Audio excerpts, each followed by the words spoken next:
Assalamualaikum warahmatullahi wabarakatuh.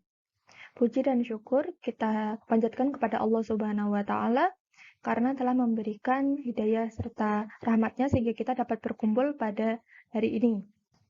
Kepada yang terhormat Ibu Dr. Eko Purwanti SPD MPD selaku dosen mata kuliah Strategi dan Pengelolaan Pembelajaran.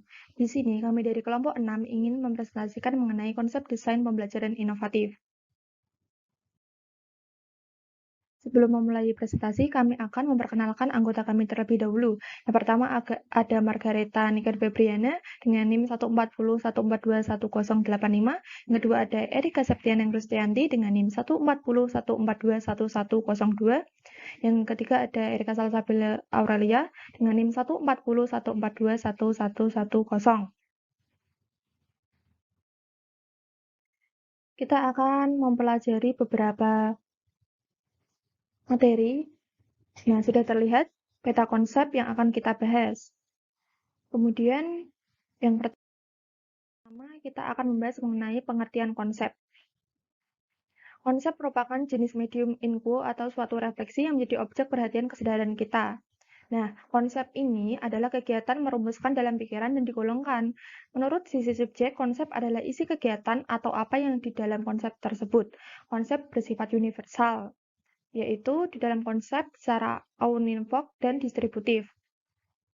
Konsep universal dibagi menjadi dua, yaitu langsung dan refleks. Nah, yang kedua ada konsep desain. Yang pertama ada ragam model desain, yang kedua ada kategori ragam model, dan yang ketiga ada model desain. Yang ketiga, konsep desain media pembelajaran inovatif. Yang pertama ada bagan, yang kedua ada poster, yang ketiga ada media foto, yang keempat ada grafik, yang kelima ada komik.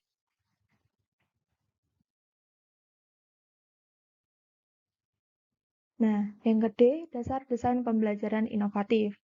Beberapa ahli telah memaparkan mengenai konsep dasar pembelajaran inovatif. Yang antara lain ada menurut Leigloot tahun 1983, menurut Rothwell dan Kazans, yang ketiga ada menurut Gagner, Briggs and Weger, yang keempat menurut Gentry, yang kelima menurut Reiser, dan yang keenam menurut Dick dan Gary. Nah, kesimpulannya, dapat disimpulkan desain pembelajaran inovatif adalah suatu kisi-kisi penerapan teori belajar dan pembelajaran yang berdasarkan pada pendekatan sistem yang terbentuk dalam rangka untuk merumuskan tujuan, strategi, teknik pembelajaran.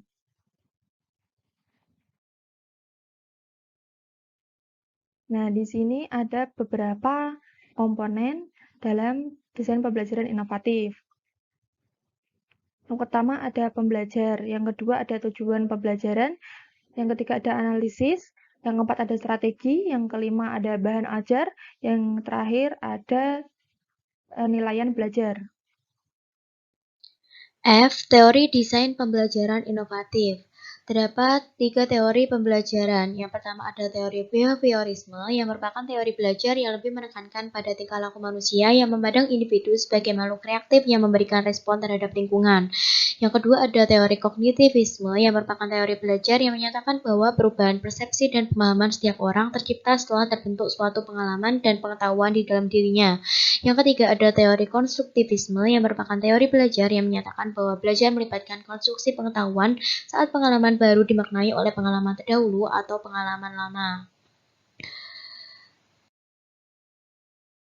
G. Model-model desain pembelajaran.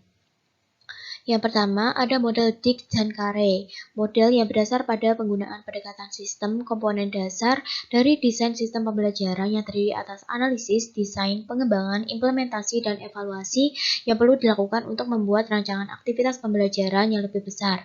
Pengembangan model desain sistem pembelajaran ini tidak hanya diperoleh dari teori dan hasil penelitian, namun juga berasal dari pengalaman praktis yang diperoleh dari lapangan.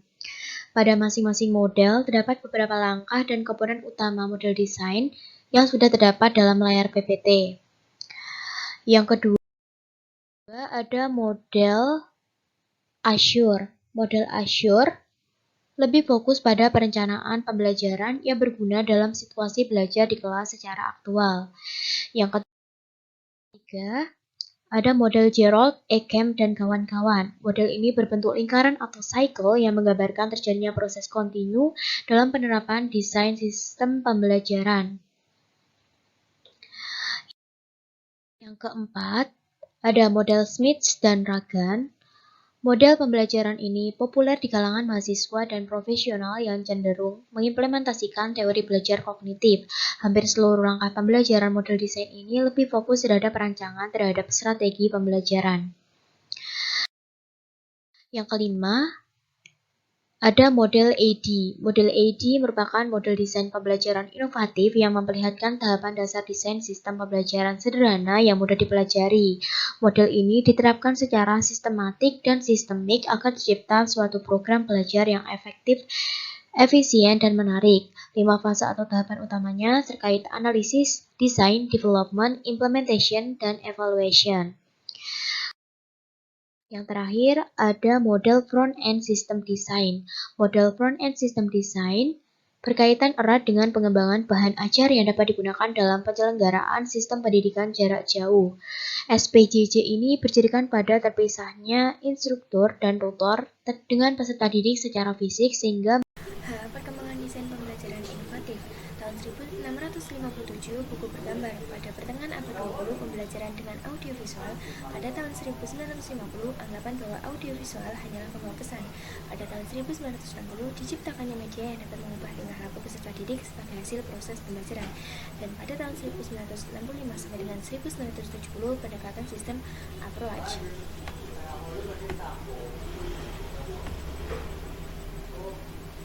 Fungsi dan peranan media pembelajaran inovatif. Yang pertama, mengatasi perbedaan pengalaman pribadi peserta didik.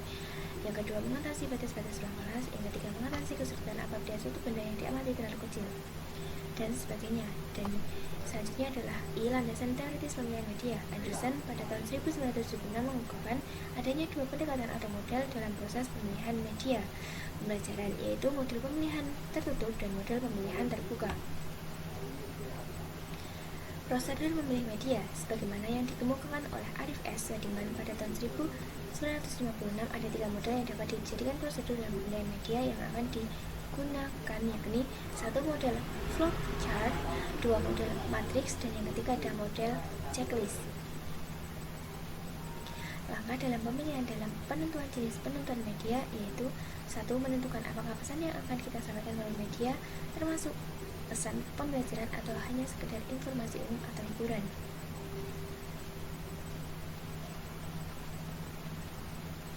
C. Langkah-langkah membuat desain media pembelajaran inovatif.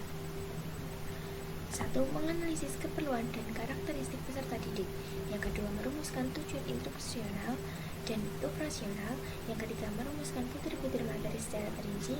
Yang keempat, mengembangkan alat pengukur keberhasilan. Yang kelima, menulis naskah media atau menyusun media yang digunakan. Dan yang keenam adalah mengadakan tes dan revisi.